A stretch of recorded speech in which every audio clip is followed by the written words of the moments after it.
এটা আমাদের প্রাণের উৎসব, কথা বলেন ঠিক কিনা?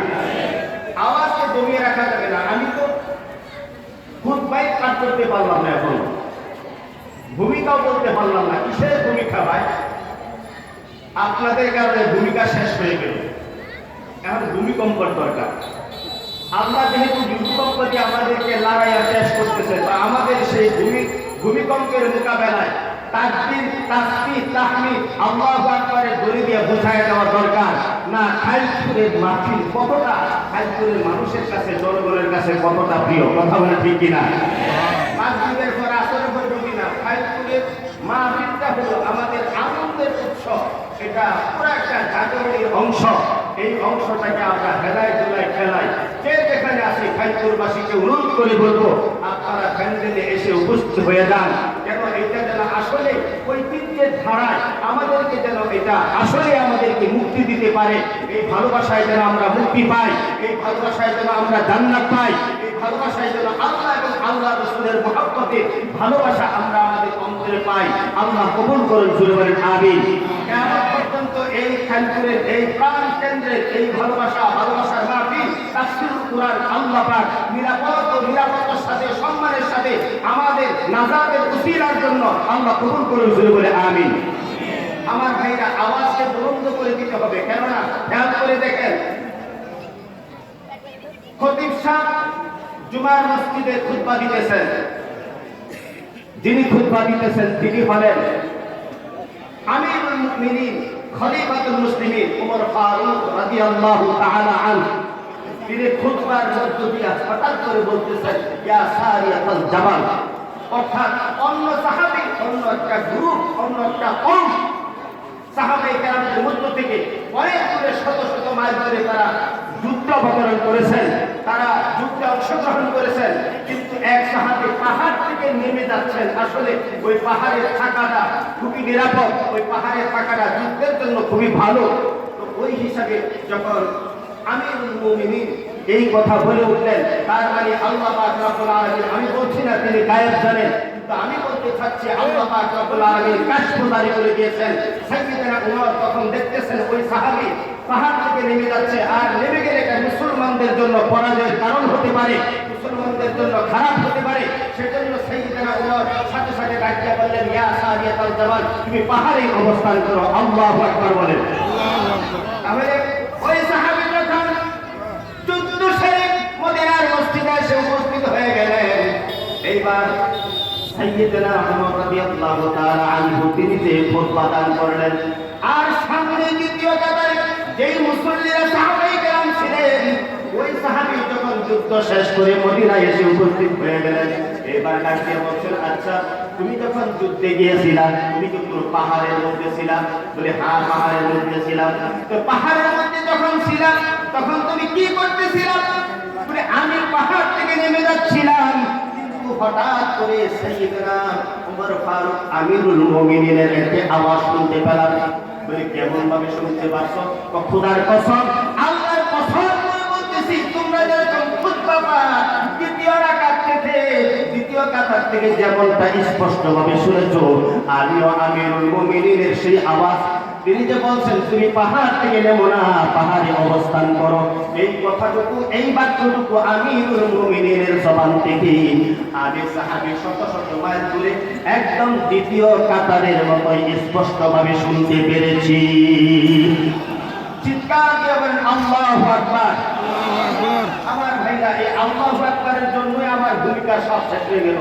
কেননা জানেন, তাহলে ওই জায়গায় আল্লাহ কি বলছেন সূরাতুল আনফালের 2 নম্বর আয়াতে, ওয়াসাদাতুল ঈমানা, তিনি যে ঈমান বৃদ্ধি করেন এককাল উপরে উঠান।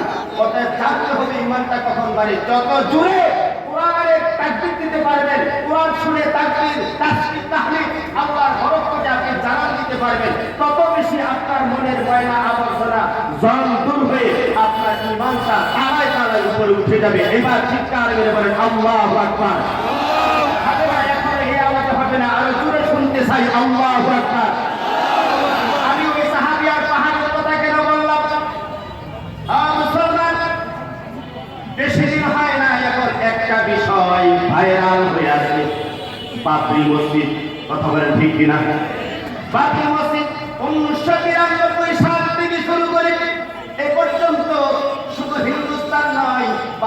যোদ্ধা নয়, এমনকি আমার বাংলাদেশের মধ্যেও অনেকে পর্যন্ত জীবন দিয়েছে বাবরি মসজিদ বলতে বলতে।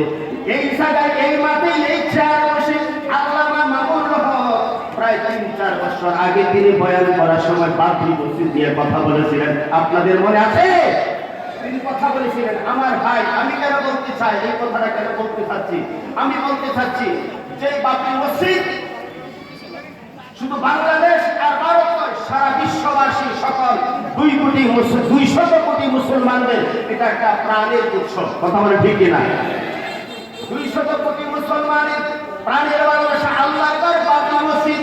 সেই বাবরি মসজিদকে নিয়ে নরেন্দ্র মোদী যেই খেলাধুলা করলো, বাবরি মসজিদকে ভেঙে দিল, বাবরি মসজিদকে ধ্বংস করে দিল। আমার ভাইরা, আমি বলতে চাই আল্লাহ পাক রব্বুল আলামিন বর্তমানে যেই বাবরি মসজিদ আবার হতে যাচ্ছে, আগের বাবরি মসজিদের সেই ভাঙন থেকে শুরু করে যতগুলি মানুষ 200 কোটি মুসলমানের কলিজা একদম নড়বড়ে হয়ে গেছে, ভেঙে গিয়েছে। আমি বলতে চাই, ও নরেন্দ্র মোদী, তুমি বাবরি মসজিদ ভাঙো নাই, 200 কোটি মুসলমানের প্রাণ তুমি ধাক্কা করে দিয়েছ, 200 কোটি মুসলমানের কলিজা তুমি সিলে থসথস করে দিয়েছ। আর এটাও মনে রাখো, বোঝার চেষ্টা করো মোদী রে, আল্লাহ পাক রব্বুল আলামিন মুসলমানদেরকে কতটা ভালোবাসেন। আল্লাহ পাক ওয়াদা দিয়েছেন, हर करबला की बात इस्लाम जिंदा होता है, दीन जिंदा होता है। আল্লাহ পাক রব্বুল আলামিন ওই বাবরি মসজিদের নামে যারা জীবন দিয়েছে প্রতিবাদ করতে গিয়া তাদের রক্ত বৃথায় যাবে এমনটা হতে পারে না। তাহলে তো ইসলামের ইতিহাস কলঙ্কিত হয়ে যাবে, আল্লাহর ওয়াদা কলঙ্কিত হয়ে যাবে। তবে একটা কথাই আছে, আস্তে রাঁধলে দিলে খায় তবে গুস্তর, আওয়াজ নাই, আস্তে রাঁধলে দিলে খায় তবে গুস্তর মজা পায়। জোরে বলেন, তবে গুস্তর মজা পায়। আল্লাহ পাক রব্বুল আলামিন তরিত কিছু করেন না। আল্লাহ পাক রব্বুল আলামিন বাবরি মসজিদকে এতটাই কবুল করেছেন। ও নরেন্দ্র মোদী, তুমি তাকায়া দেখো, ওই বাবরি মসজিদের কলিজার আঘাতের কারণে, কষ্টের কারণে আল্লাহ পাক এতটাই কলঙ্কিত করেছেন। এখন যে বাবরি মসজিদ আবার নাম উঠে গেল, ভাইরাল হয়ে গেল, হ্যাঁ, বেলডাঙ্গার মধ্যে মুর্শিদাবাদের এই বাবরি মসজিদে আমার কাছে মনে হইতেছে যেইভাবে ভাইরাল হয়েছে, এই বাবরি মসজিদ বানাইতে গিয়ে যদি 200 কোটি যদি ঈদ প্রয়োজন হয়, 200 কোটি, 1000 কোটি যদি ঈদ প্রয়োজন হয়, আমার আল্লাহ প্রত্যেকটা মুসলমানদের ভালোবাসার এক এক ঈদের মাধ্যমে হয়তো আল্লাহ পাক আবারও বাবরি মসজিদ বানায়া পৃথিবীতে মুসলমানদেরকে আত্মসান্ত্বনার জন্য অলঙ্কৃত করে দিবেন। ঠিক না বেঠে? আল্লাহ পাক রব্বুল আলামিন এটা প্রমাণ করে দিতেছে।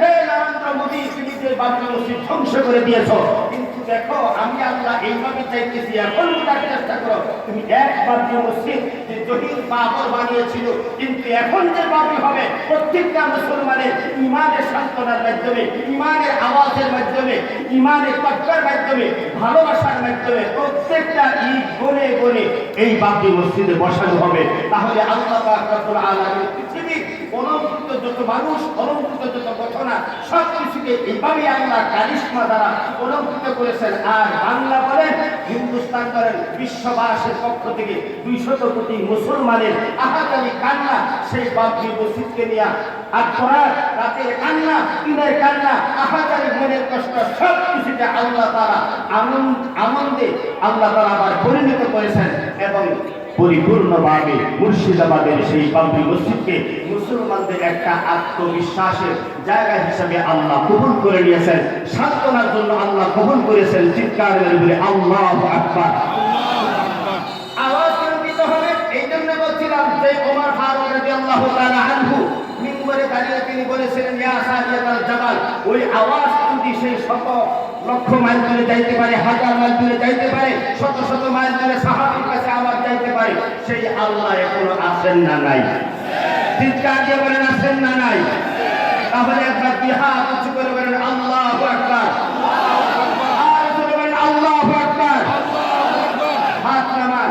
এই যে আল্লাহু আকবার বললেন, এই আল্লাহু আকবার আপনাদের মন থেকে ভালোবাসা বাবরির জন্য আল্লাহ তাআলা মুর্শিদাবাদের বেলডাঙ্গা সারা হিন্দুস্তানের মধ্যে সকল মনের ভালোবাসা বাপটির জন্য যারা ভালোবাসা উদার করে দিচ্ছে তাদের সাথে আমাদের আল্লাহু আকবারের আওয়াজকে আল্লাহ তাআলা সম্পৃক্ত করে দিন। জোরে বলে আমিন।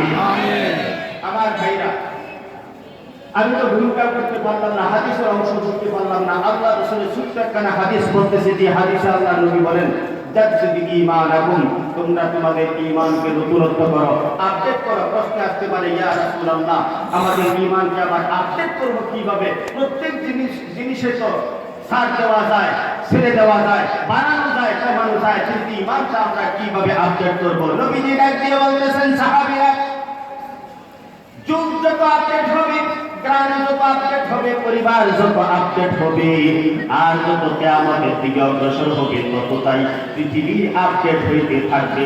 মানুষের ব্যবহার, আচার আচরণ, লেনদেন সব কিছু আপডেট হইতে থাকবে। এমনকি মানুষ যে খাওয়া দাওয়া করবে, মানুষ যে কথা বলবে, মানুষ যে চলাফেরা করবে, ব্যবসা বাণিজ্য করবে, সব দিক দিয়ে মানুষ আপডেট হয়ে যাবে। এমনকি ইবাদতের বেলায় মসজিদের দিক দিয়েও মানুষ আপডেট হয়ে যাবে, মাদ্রাসার দিক দিয়ে আপডেট হয়ে যাবে, নেমাজের দিক দিয়ে আপডেট হয়ে যাবে। আল্লাহর নবী বলেন, ওই সময় তুমি তোমার ঈমানটাকে আপডেট করবে। বলে আসলে এই কথাটা বুঝতে পারলাম না। ইবনে আব্বাস রাদিয়াল্লাহু তাআলা আনহুমার লম্বা একটা হাদিস, ওই হাদিসের বরাতে ইমাম মুজাহিদ রাহমাতুল্লাহি আলাইহি, মুল্লা কারি রাহমাতুল্লাহি আলাইহি তিনি বলতেছেন, আপডেট করা মানে হলো আল্লাহ রাসূল বুঝাইতে চাচ্ছেন, তোমরা যেরকম এই যে তোমাদের পাশে দেয়াল আছে, এই যে বিল্ডিং আছে, এই যে জান্নাতুল মাওয়া মসজিদ আছে, এই মসজিদটাও একদিন না একদিন দেয়ালটা কালো হয়, কালচে হয়ে যায়। যদি একই বছরের মাধ্যমে, 2 বছরের মাধ্যমে যদি দীর্ঘদিন বৃষ্টি হয়, ওই বৃষ্টির প্রায় পানি দেয়ালের মধ্যে অসংখ্য লম্বা সময় পড়ার কারণে, দীর্ঘদিন বৃষ্টি হওয়ার কারণে জমিনের ধুলো বালি সহ দেয়ালটা কালচে হয়ে যায়, কালো হয়ে যায়। তখন পরিবার থেকে শুরু করে এলাকার মানুষ, কমিটির মানুষ সবাই বলতে থাকে, এই দেয়ালের রংটা পরিবর্তন করা দরকার, পরিষ্কার করা দরকার। আমার ভাইরা, নবীজি বুঝাইতে চাচ্ছেন, উম্মতেরা রে আমার, তোমরা তোমাদের ঈমানটাকে আপডেট করো। অর্থাৎ মাঝে মধ্যে হয়তো দেখবা দিনের কাজ ভালো লাগে, আবার দেখবা ভালো লাগে না। মাঝে মধ্যে দেখবা মসজিদে ভালো লাগে, আবার ভালো লাগে না। মাঝে মধ্যে যখন ভালো লাগে দেখবা তাহাজ্জুদ করতে মন চায়, আবার দেখবা হঠাৎ করে ভালো লাগতেছে না। আমার নবীজি বুঝাইতে চান, অর্থাৎ তোমার ঈমানটা মাঝে মধ্যে একটু তাজা হয়ে জ্বলে ওঠে। আবার যখন তুমি কোনো পাপ করো, গুনাহ করো, অর্থাৎ তোমার হাতের গুনাহ, পায়ের গুনাহ, জবানের গুনাহ, চোখের গুনাহ, হিংসা, হাসাদ, ফিতনা, এইগুলির কারণে তোমার কলবের মধ্যে কালচে দাগ পড়ে যায়। এইবার যখন দাগ পড়ে যায়, তুমি কোরআনের মজলিসে চলে আসো, তুমি জিকিরের মজলিসে চলে আসো, তুমি আল্লাহর ঘর মসজিদে চলে আসো, আর নির্জনে তাহাজ্জুদ করে আল্লাহর কাছে কান্দো।